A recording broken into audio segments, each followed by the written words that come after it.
Okay, welcome to Quest for Glory 3, the Wages of War playthrough.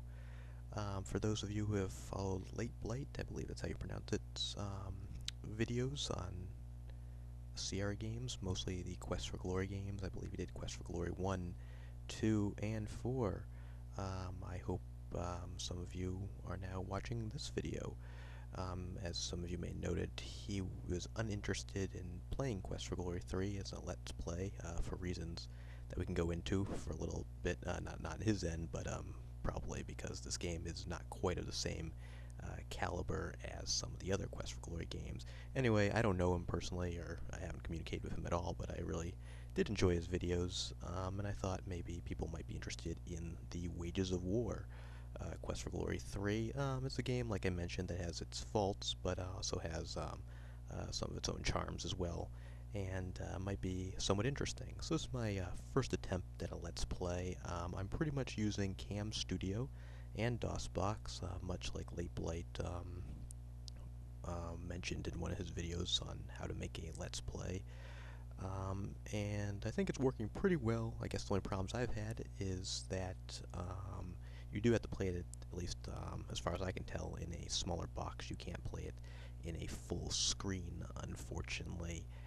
And that'll make it a little bit of a different experience for me, but I don't think it'll be too much of a problem. The other more major problem on your end particularly is that even though I am recording off the speakers, I am having difficulty getting the sound to resonate, or I guess just display in, or be audible, I should say, in the actual recording. And the problem seems to be is that will actually pick it up off the speaker, but the speakers have to be up quite high, and that's just not really practical for me. It makes it a bit distracting in terms of playing the game, and also isn't respectful for others around me. So I'm afraid this may, unless somebody has a suggestion other than perhaps getting a better computer. I am playing off a laptop with kind of crummy speakers. Other than a hardware change for recording the sound, this Let's Play, I guess, will be, for the most part, just commentary. Hopefully, if you play the game yourself, or have played the game yourself, you're familiar with some of the music, and I do apologize for that. My technological abilities are somewhat limited. Like many players of Sierra games, some of my knowledge of technology ended around the time that GUI operating systems became somewhat more feasible, or became more popular, I should say. So I have been somewhat left behind with some of the new multimedia software. So I'm just kind of winging it here. Hopefully it won't be too much of a distraction. I also know I'm a little bit into the commentary on this game already, and I just want to apologize and let you know that probably most of this video is just going to be me making a few introductory remarks about Quest for Glory 3, The Wages of War. So if you're more interested in just seeing the game and getting right into it, you might want to look for the next video.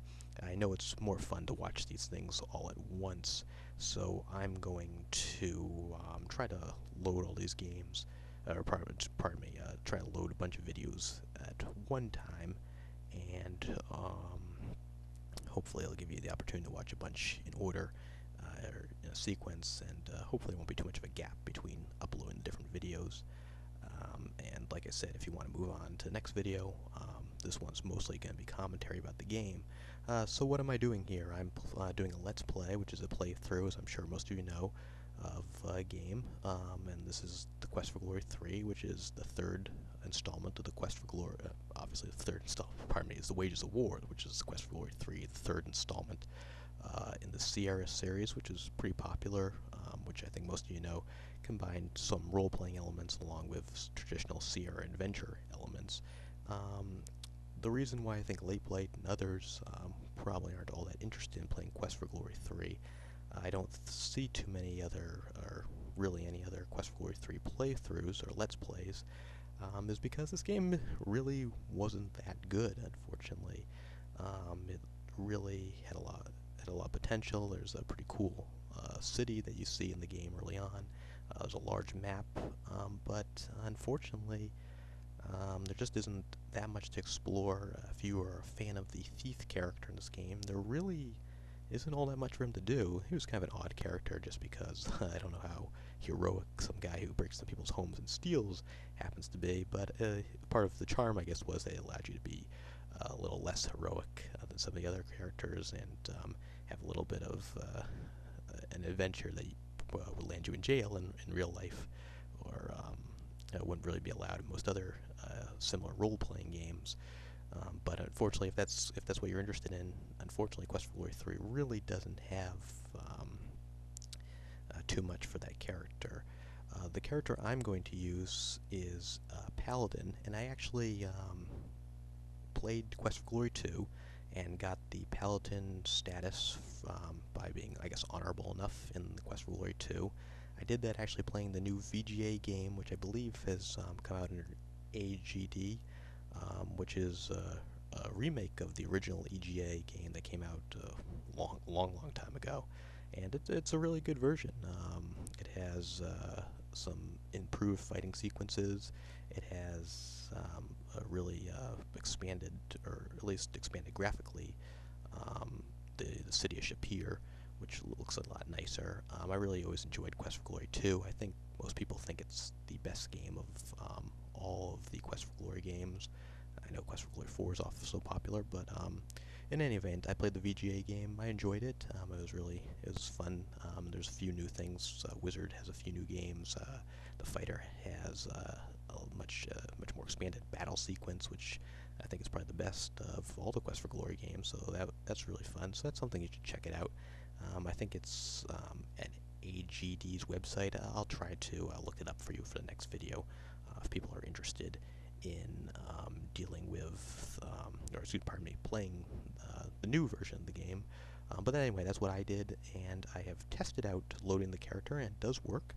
And I'm going to go ahead and load our Paladin character, and I'll give you a little more information about the Paladin in a second. I'm just going to pause the video right now, so you don't have to see me flip through a bunch of directories. So hold on for a second, I'll be right back. Okay, as you can see, we are here, and we are a Paladin indeed. As you can tell, my name is Scott, and that will be that's I think part of my handle on YouTube, and also that is going to be my character's name in this game. As you can see, I'm not sure if these are actually good stats. I kind of rushed through the game. I guess that's one of the problems of rushing through the game, is you don't necessarily build up your stats as well as they should be, but this is a fairly easy game overall. So I don't think it's too important, too imperative, but it's kind of funny if you possibly load in a character, start a character from scratch in this game. You might actually start off with more points in certain areas. So we've got a little bit more time left on this video, and this is pretty much works just like any other of the games where you just get the increase. I don't think you can touch honor. So, yeah, you can't touch honor, but you can increase your other stats.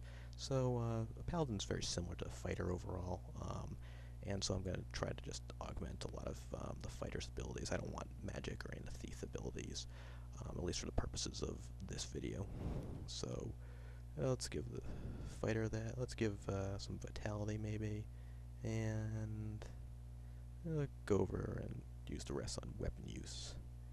Okay, so I've got a little bit more time left on this video, so I guess the reason I'm using a Paladin, if I have enough time for the commentary, is that this game, as I said, is very linear, doesn't have a lot of detail, doesn't have a lot to it, and unfortunately because of that, it's not all that interesting. But the one character that really does have some development is the Paladin.